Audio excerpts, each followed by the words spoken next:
అందరికీ నమస్కారం. శ్రీనివాస్ చెప్పే కథలకు మీ అందరికీ స్వాగతం. ఇప్పుడు మనం వినబోయే సీరియల్ కొత్త జీవితం 3వ భాగం. దీనిని రచించిన వారు వేదగిరి రాంబాబు గారు, అలాగే మైనంపాటి భాస్కర్ గారు. మరి 3వ భాగంలోకి వెళ్దామా? భార్యకి భర్తకి భార్యలో ఉన్న మంచి గుణాల కన్నా బలహీనతలు తెలుసుకోవాల్సిన అవసరం ఎంతో ఉంది. అలా తెలుసుకుంటే ఒకళ్ళు బలహీనతకు లోనైనప్పుడు రెండో వాళ్ళు వాళ్ళ బలహీనత నుంచి బయటికి లాగటానికి వాళ్ళని ప్రయత్నించవచ్చు. రెండు అర్ధభాగాలు కలిస్తేనే నిండైన జీవితం అయ్యేది. నా జీవితం నిండు జీవితమే, సందేహం లేదు. ఏంటి ఆలోచిస్తున్నారు అడిగింది మృణాలిని. నీ గురించే నవ్వాను. నా గురించా? ఏమిటట అంత ఆలోచించే ఆ విషయం నా గురించి? నీ ప్రవేశంతో నా జీవితానికి పూర్తి సార్థకత చేకూరింది. చాలండి, మిమ్మల్ని కదిలిస్తే చాలు పొగడ్తలు. మీరు మరీ బట్టరాజులు అయిపోతున్నారండి. పొగడ్త కాదు మృణ, పచ్చి నిజం. ఇందులో పెద్ద విశేషం ఏమీ లేదు. ప్రతి భార్య భర్త విషయంలో చూపించే శ్రద్ధే నేను చూపిస్తున్నాను అంతే. పొగడ్తలు ఆమెకు గిట్టవు, అదొక ప్రత్యేకత. తిరిగి 8 గంటల ప్రాంతంలో ఇంటికి చేరుకున్నాం. తర్వాత వంట, కబుర్లు, నిద్ర. ఆ రోజు ఆఫీసులో ఏదో అర్జెంటు పనుండి రాత్రి 7 గంటల దాకా బయట పడలేకపోయాను. ఆ తర్వాత బస్ కోసం చూడటం చికాకు అనిపించింది. ఆటోలో బయలుదేరి వచ్చేసాను. మృణాలినితో సరదాగా కబుర్లు చెప్పాల్సిన టైంలో అప్పుడే గంట వేస్ట్ అయింది. బస్ కోసం వెయిట్ చేసి మరో గంట వేస్ట్ చేయటం ఇష్టం లేకపోయింది.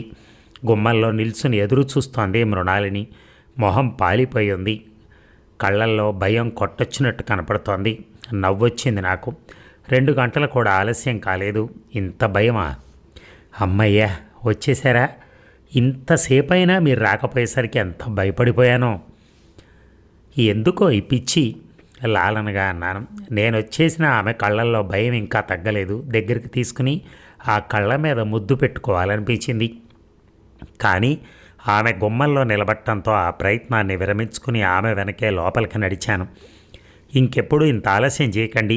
ఎంత భయం వేసిందో తెలుసా నాకు.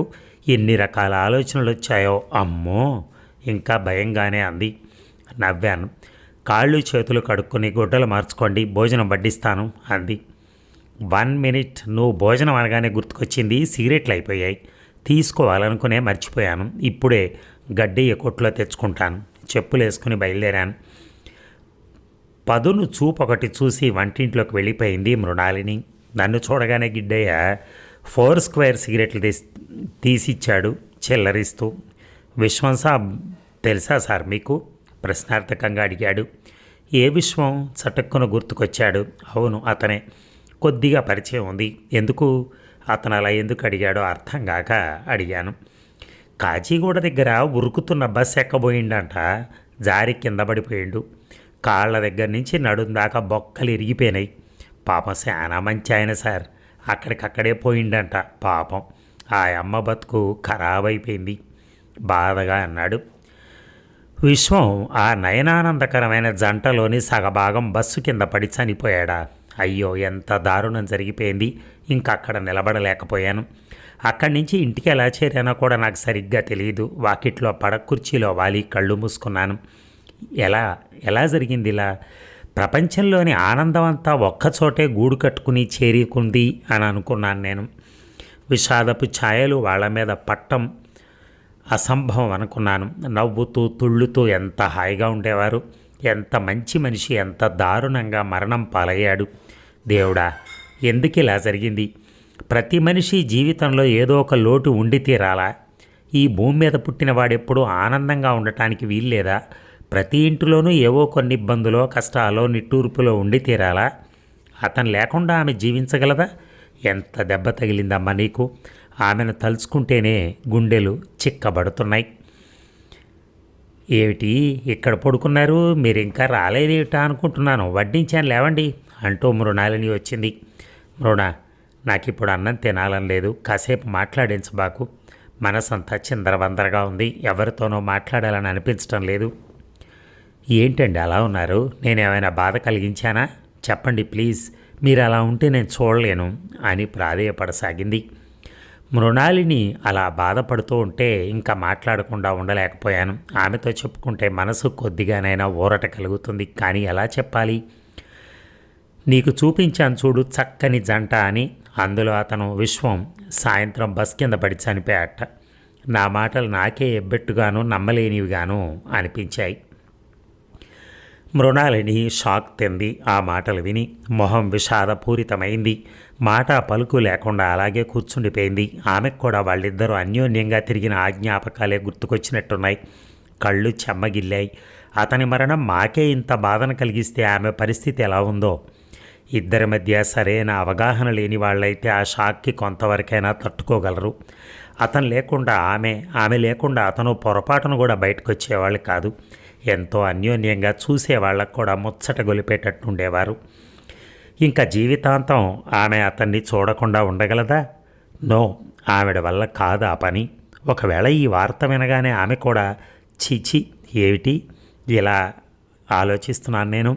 నా ఆలోచనలు నాకే చిరాకు అనిపించాయి. వెంటనే ఆమెను చూడాలని బయలుదేరాను. ఇక్కడికి దగ్గరే వాళ్ళ ఇల్లు, ఇప్పుడే చూసొస్తాను. పాపం వెళ్ళిరండి. గబగబా బయటకు వచ్చాను. వాళ్ళు సందులోకి ప్రవేశించగానే ఓ ఇంటి ముందు జనం గుంపులు గుంపులుగా గుమిగూడి ఉండటం కనిపించింది. మామూలు చావుకు అంత ఇది యాక్సిడెంట్. చాలామంది జాలి కంటే కుతూహలంతో వచ్చి చూసి వెళ్తారు. అప్పటికే మలక్పేటలో ఉన్న అమ్మాయి తల్లిదండ్రులు ఇంకా ఊళ్ళో ఉన్న బంధువులు వచ్చారు. మరీ దగ్గర వాళ్ళు దిగులు పడి కూర్చుంటే కొద్దిగా దూరం బంధువులు ఓదారుస్తున్నారు. అతని తరపున వాళ్ళు విజయవాడ నుంచి రావాలట. టెలిగ్రామ్లు ఇచ్చారు. తెల్లారేలోపు రావచ్చు అని అంటున్నారు. ఆమె కోసం చూశాను అక్కడ.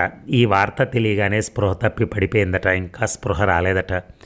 లోపల గదిలో పడుకోబెట్టారు. ఇంకెవరో చెప్తూ ఉంటే విన్నాను. శవం మీద పూర్తిగా గుడ్డ కప్పేశారు. ఇంకక్కడ నిలబడలేకపోయాను. ఇంటికి వచ్చేశాను. ఆ రాత్రి భోజనం చేయాలనిపించలేదు. మృణాలిని కూడా నాతో పాటే అలాగే పడుకుంది. కళ్ళు మూసుకుంటే చాలా అతని నవ్వు మోహం. వాళ్ళిద్దరూ సరదాగా కబుర్లు చెప్పుకుంటూ వెళుతున్నట్టు కనిపించసాగింది. అంత బరువైన బస్సు చక్రాలు మీదెక్కితే ఆ మనిషి బాధతో ఎంతగా తన్నుకుని ఉంటాడు. అంత బాధాకరమైన ఆ క్షణంలో అతనికి తప్పక భార్య గుర్తుకొచ్చుంటుంది. తన శారీరక బాధ కన్నా చివరి క్షణంలో ఈ బాధే ఎక్కువగా అనుభవించుంటాడు. ఆమె ఈ షాక్ నుంచి తిరిగి కోలుకోగలదా? ఒకవేళ కోలుకున్న అతని జ్ఞాపకాలతో పిచ్చిదైపోతుందేమో. భగవాన్, ఏమిటయ్యా నీ లీల? ఆలోచనలతో బుర్ర వేడెక్కిపోయింది. మనసు బాగా చికాగ్గా ఉన్నప్పుడు సిగరెట్లు ఎక్కువగా తాగుతూ ఉంటాను. అలా ఆలోచిస్తూ ఎన్ని సిగరెట్లు తాగానో నాకు తెలియదు. పెట్టెలో సిగరెట్లు అయిపోయేసరికి అప్పుడు అనిపించింది, అప్పుడే సిగరెట్లు అయిపోయాయా అని. ఇంకా పడుకోండి, 2 అవుతోంది నెమ్మదిగా అంది మృణాలిని. తనకి నిద్ర పట్టడం లేదు. మా ఇద్దరికీ కూడా ఇది పెద్ద షాక్. మనస్సు బాగోలేనప్పుడు సిగరెట్ ఉండి తీరాలి, లేకపోతే మరింత అప్సెట్ అయిపోతాను. నువ్వు పడుకో, నేను ఇప్పుడే వస్తానని బయటికి బయలుదేరాను సిగరెట్ల కోసం. ఎక్కడికండి? కంగారుగా అడిగింది మృణాలిని. సిగరెట్లు తెచ్చుకుంటాను. బయటకు వచ్చేసాను. ఆమె అప్పుడు వద్దని కానీ మరేమన్నా అన్నా కానీ వినే స్థితిలో నేను లేను. ఆమె కూడా అనే స్థితిలో లేదేమో. మరేమీ మాట్లాడలేదు. బర్కత్పుర చౌరస్తా దాకా నడిచి వెళ్ళి ఒక టీ తాగి సిగరెట్లు తెచ్చుకున్నాను. ఏ పని చేస్తున్నాన్న ఆలోచనలు వాళ్ళిద్దరు చుట్టూనే తిరగసాగాయి. ఆ రాత్రి అలాగే గడిచిపోయింది. ఇక శారద కనిపించటం లేదు. స్థలం మార్చాల్సిన అవసరం ఆమెకు ఎంతైనా ఉంది. లేకపోతే అతని జ్ఞాపకాలనే గుర్తుకు తెచ్చుకుంటూ ఆమె కోలుకోలేదు. అందుకనే ఆమెను వాళ్ళ నాన్నగారింటికి తీసుకెళ్ళుంటారు. కనిపించటం లేదు. ఇప్పుడు ఆమె ఎలా ఉందో ఆ మాట తలుచుకుంటేనే గుండెలు జలధరిస్తున్నాయి. తర్వాత తెలిసింది, ఆ ఇంటిని ఖాళీ చేయించి ఆమెను మలక్పేటలో ఉన్న వాళ్ళ ఇంటికి తీసుకుపోయారట వాళ్ళ నాన్నగారు. ఆ ఆఘాతం నాకు ప్రత్యక్షంగా తగిలింది కాదు కాబట్టి క్రమక్రమంగా బాధ మర్చిపోగలిగాను. కానీ అప్పుడప్పుడు గుర్తుకొచ్చినప్పుడు మనస్సు కలుక్కుమంటూనే ఉంది.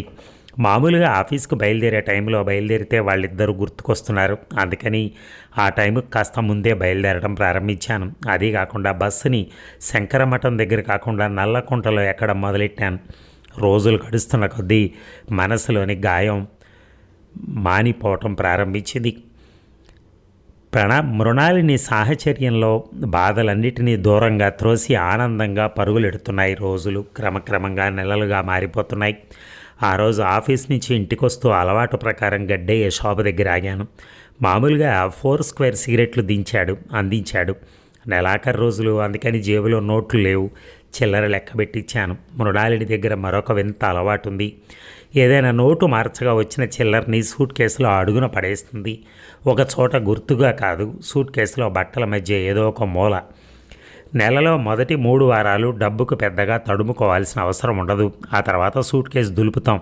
చిన్న పెద్ద నాణ్యాలు సందుల నుంచి జారి పడుతూ ఉంటే నిధులు నిక్షేపాలు దొరికినట్టే ఉంటుంది.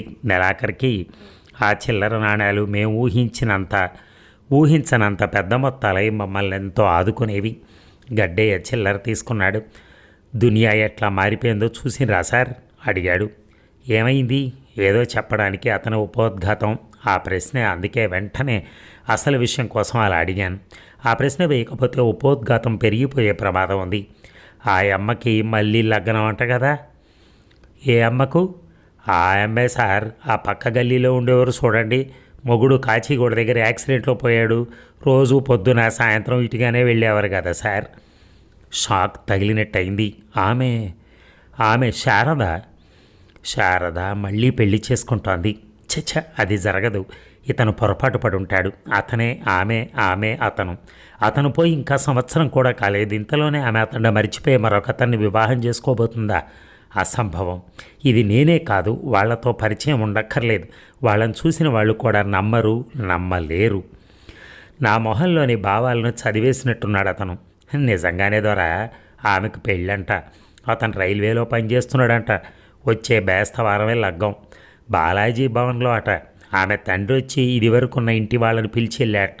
ఆయన వచ్చి సిగరెట్లు కొంటూ మరొక ఆయనతో చెప్తుంటే నేను విన్నా. నాకు ఆమెనా కాదా అని అనుమానం వేసి అడిగా. ఆమెనని చెప్పాడు ఆయన. ఆయనే కాదు, ఆమె పనిచేసే ఆఫీస్లోనే పనిచేసి ఇంకొక ఆయన కూడా చెప్పాడు ఈ విషయం. ఆయన కూడా మన కొట్టుకొస్తూ ఉంటాడు. ఇక అక్కడ నిలబడలేకపోయాను. ఏ ఇంట్లో ఏం జరుగుతోంది, ఎక్కడ ఏం విశేషం అని గ్రహించే తెలివితేటలు కొంతమందికే ఉంటాయి. నా మటుకు నాకు ఆ తెలివి లేదు. ఆ విషయంలో గడ్డయ్య అపరిమితమైన తెలివి గలవాడు. ఆ ప్రాంతంలో ఉన్న వాళ్ళ విషయాలే కాదు, ఇదివరకు ఉండిపోయిన వాళ్ళ విషయాలు కూడా అతనికి క్షుణ్ణంగా తెలుస్తూ ఉంటాయన్న విషయం అప్పుడే తెలిసింది. అతను వ్యాపారం కోసం అక్కడ కొట్టు పెట్టాడా, లేకపోతే ఇక్కడ ఉండే మనుషుల ప్రవర్తన గురించి తెలుసుకోవటానికి మరి బడ్డీ కొట్టు పెట్టుకున్నాడా అనే అనుమానం ఇంతకుముందు కూడా ఎన్నోసార్లు వచ్చింది.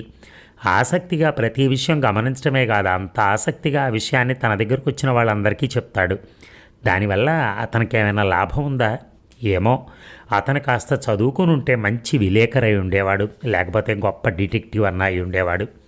శారద మళ్ళీ పెళ్లి చేసుకుంటోంది శారద. అంత ప్రేమగా చూసుకునే భర్త చనిపోగానే ఆమె గుండెలు పగిలిపోతాయి. ఇంకా జీవితంలో ఆమెకు దుఃఖం తప్ప మరేమీ మిగల్లేదు అనుకున్నాడు. ఆమె మొహంలో కుంకుమే కాదు, చిరునవ్వు కూడా శాశ్వతంగా చెరిగిపోయింది అనుకున్నాడు. అతను ఇంకా తనకి కనిపించడు. ఈ విషయం ఆమె మనసును చెతరగొట్టేసి పిచ్చిదాన్ని చేస్తుందనుకున్నాడు. ఒకవేళ బాధ భరించలేక తనువు చాలించినా చాలిస్తుంది అనుకున్నాడు. కానీ ఆమెకు పిచ్చెక్కలేదు, చనిపోలేదు. శుభ్రంగా అతన్ని మర్చిపోయింది. మామూలుగానే ఆఫీస్కి వెళ్తోందట. మరికొన్ని రోజులైపోతే విశ్వం స్థానంలో మరో మొగాడిని వేసుకుని నవ్వుతూ సిగ్గుపడుతూ తిరుగుతూ ఉంటుంది. ఆమె గుండె పగిలిపోతుందనుకున్నాడు, కానీ కొత్త లయతో కొట్టుకుంటుందనుకోలేదు. మొహానికి కుంకుమ బొట్టు పెట్టుకోబోతోంది. ఈ వరస చూస్తుంటే పెదాలకు చిరునవ్వే కాదు, లిప్స్టిక్ పులుముకున్న ఆశ్చర్యపడాల్సిన అవసరం లేదు. ప్రేమ, అభిమానం, అనురాగం, ఆమె భాషలో వీటికి అర్థాలేమిటో. ఆమె కాదు, అక్కడ మరో ఆడమనిషి ఉన్న అలాగే చేస్తుందా? ఏం ఆడవాళ్ళు! కసిగా ఉమ్మేసి గుమ్మంలోకి అడుగు పెట్టాను. అక్కడే తారట్లాడుతోంది మృణాలిని. ఆమె నా కోసం అలా ఎదురు చూస్తూ ఉంటే రోజుల ఆనందం, తృప్తి కలగటం లేదు. వైరాగ్యం, నిర్లిప్తత కలుగుతున్నాయి. ఒకవేళ నేను చనిపోతే మృణాలిని కూడా శారదలాగే చేస్తుందా? శారదకి ఇలా చేయటానికి దాదాపు సంవత్సరం కావాల్సి వస్తే ఈమెకి ఎంతకాలం కావాలో. కనీసం సంవత్సరమన్నా ఆగుతుందా? లేకపోతే చిరాగ్గా వరండాలో ఉన్న పడకుర్చీలో కూలబడ్డాను. ఆలోచనలు ఎటెటో పరిగెడుతున్నాయి. మనిషి ప్రక్కనున్న నాళ్ళేనేమో ఎవరికైనా ఈ ప్రేమను, అభిమానాలు. ఈ మృణాలిని ఏదో అడగాలని దగ్గరకు వచ్చింది. కళ్ళు మూసుకున్నాను. మౌనం. 2 నిమిషాలు గడిచిపోయాయి. ఇదిగోనండి కాఫీ. కళ్ళు తెరిచాను. ఎంత దీక్షగా ఆమె మొహంలోకి చూసినా నాకు కనిపించింది అమాయకతతో కూడిన ప్రేమే. కాఫీ తాక్కుండా గ్లాసును పక్కనే పెట్టాను. మృణాలిని అయోమయంగా చూస్తోంది నా వంక. ఇంటికొచ్చి ఆమెను చూసిన తర్వాత మనసు ఇంకా పిచ్చిగా అయిపోయింది. ఈ అన్యోన్యత, ప్రేమ, అనురాగం ఎన్నాళ్ళు? కాఫీ తాగండి నెమ్మదిగా అంది. మృణ, ఓ మాట అడుగుతాను, నిజం చెప్పు. నేను చచ్చిపోతే నువ్వు మళ్ళీ పెళ్లి చేసుకోవటానికి ఎన్నాళ్ళ వ్యవధి కావాలి? నా గొంతు నాకే భయంకరంగా వినపడుతోంది. నిర్ఘాంతపోయింది. చెప్పు అని పెద్దగా అరిచాను. ఆ దౌర్భాగ్యుడు విశ్వం లేడు, బస్ కింద పడి చచ్చిపోయాడు. వాడి పెళ్ళాం మహాపతివ్రత, అనుకూలవతి. వాళ్ళది గొప్ప ఆదర్శ దాంపత్యంలే. అందుకని ఆ నిర్భాగ్యుడిని మనం కూడా ఇంకా మర్చిపోలేదు. ఆమె మళ్ళీ పెళ్లి చేసుకుంటోంది. మళ్ళీ ఎదుర్కోళ్ళు, వేడుకలు, కన్యాదానాలు, అలకపాన్పులు, శోభనం రాత్రులు. చెప్పు మృణ, రేపొకవేళ నేను చచ్చిపోయానే అనుకో, నువ్వు వెంటనే పెళ్లి చేసుకుంటావా? అలాంటి ఉద్దేశమే ఉంటే ఇప్పటినుంచే మరో వాడిని ఎవరినైనా నిర్ణయించి పెట్టుకో. శారదలాగా అన్నాళ్ళు వెయిట్ చేయాల్సిన అవసరం ఉండదు. కర్కశంగా మనసులో లావాలాగా పొంగుతున్న భావాలనన్నిటినీ బయటికి వెళ్ళగక్కేశాడు. ఒళ్ళు వేడెక్కిపోయింది. జ్వరం వచ్చినట్టుంది. ఏమిటి, శారదకు మళ్ళీ పెళ్ళా? ఏ ఆశ్చర్యమే ఉంది. ఆ నాటకం అయిపోయింది, కొత్త నాటకం ఆడబోతోంది. అందులో విశ్వం హీరో, ఇందులో మరొకడు హీరో. మహానటిలే. సీత, సావిత్రి, అనసూయ మొదలైన వాళ్ళందరి వేషాలు ఒకేసారి వేసేస్తోంది. మహా ఉదాత్తంగా నటించేస్తోంది, మంచినీళ్లు తాగినంత తేలిగ్గా. 4 రోజులు ఆగాక మనమంతా చక్కగా మరో నాటకాన్ని చూడొచ్చు. ఓహో, స్థలం మారిపోయింది కదూ. పోన్లే, ప్రేక్షకులు కూడా మారిపోతారు. నాలాంటి మరికొంతమంది వెధవలు థ్రిల్తో చూస్తారు, తరిస్తారు. కోపం తగ్గించుకుని సరిగ్గా చెప్పండి, అసలు ఏం జరిగింది? ఆవేశాన్ని చంపుకుని అతి బలవంతాన అంతా చెప్పేశాను. ఇప్పుడు చెప్పు మృణ, నిజంగా చెప్పు. నేను ఒకవేళ చచ్చిపోతే నన్ను వెంటనే మర్చిపోతావు కదూ. అప్పుడు ఈ అభిమానం, ప్రేమ ఇవన్నీ పిచ్చిగా అనిపిస్తాయి కదూ. నిజం చెప్పు. మాటలు పెగలటం లేదు. కన్నీటి పొర కప్పేసి మృణాలిని మొహంలోని భావాలు సరిగా కనిపించడం లేదు. మృణాలిని మాట్లాడకుండా లేచి వాకిట తలుపేసి వచ్చింది. నన్ను లోపలికి తీసుకెళ్ళి మంచం మీద కూర్చోబెట్టింది. తన పక్కనే కూర్చుని నా తల మీద రాస్తూ, ఎంత సున్నిత మనస్కులండి మీరు. దేవుడు మనల్ని చల్లగా చూస్తాడు.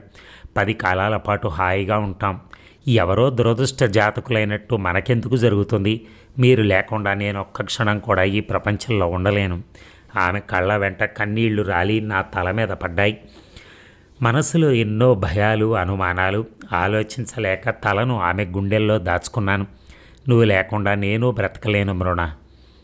నేను మాత్రం బ్రతకగలనా అంది మృణాలిని పమిట చెంగుతో నా మొహం తుడుస్తూ. ఆమె అలా లాలిస్తూ ఉంటే కన్నీళ్లు విపరీతంగా వచ్చేస్తున్నాయి. మనసులోని భయాన్నంతా ఆమె దగ్గర అలా కన్నీళ్ల రూపంలో బయటికి నెట్టేస్తూ ఓదార్పు పొందాను. ఇక నా మనస్సును పూర్తిగా చదివేయగలది కాబట్టే మృణాలిని అప్పటినుంచి నన్ను మరింత సున్నితంగా చూసుకోవటం మొదలెట్టింది. ఆమె ఆదరణ, ఆప్యాయత నన్ను ఉక్కిరి బిక్కిరి చేస్తున్నాయి. ఆమె సాన్నిధ్యంలో ఎంతో మానసిక ఆనందాన్ని అనుభవిస్తున్నాను. జన్మ జన్మలకి ఆమె నా భార్యగా కావాలి. ప్రతి చిన్న విషయానికి అతిగా ఆలోచించి విపరీతమైన మానసిక క్షోభను అనుభవించే బలహీనత నాలో ఉంది. అటువంటప్పుడు అమితంగా ఆదరించి ఓదార్చే తోడు కావాలి.